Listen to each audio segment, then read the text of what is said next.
Classic Tales Podcast, Season 1. This collection of various short fiction from classic authors is narrated by B.J.Harrison.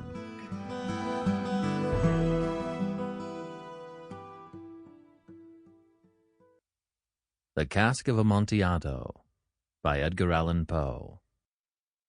The 1,000 injuries of Fortunato I had borne as best I could.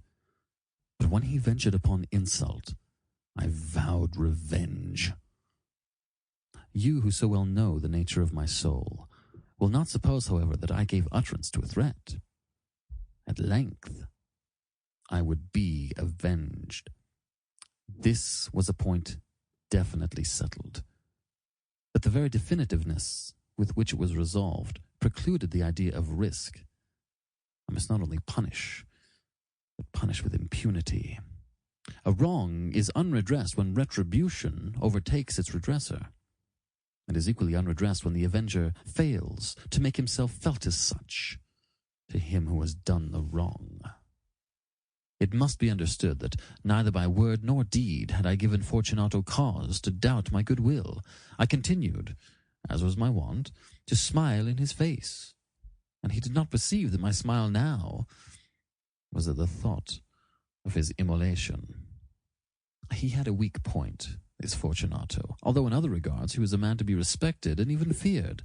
He prided himself on his connoisseurship in wine. Few Italians have the true virtuoso spirit. For the most part, their enthusiasm is adopted to suit the time and opportunity, to practice imposture upon the British and Austrian millionaires.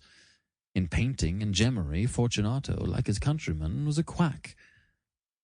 But in the matter of old wines he was sincere. In this respect I did not differ from him materially. I was skillful in the Italian vintages myself, and bought largely whenever I could. It was about dusk, one evening during the supreme madness of the carnival season, that I encountered my friend. He accosted me with excessive warmth, for he had been drinking much. The man wore motley. He had on a tight-fitting, party-striped dress, and his head was surmounted by the conical cap and bells. I was so pleased to see him that I thought I should never have done wringing his hand. I said to him, "My dear Fortunato, you are luckily met. How remarkably well you are looking today. But I have received a pipe of what passes for Amontillado, and I have my doubts." "How?" said he. "Amontillado? A pipe? Impossible. And in the middle of the..." Sample complete. Ready to continue?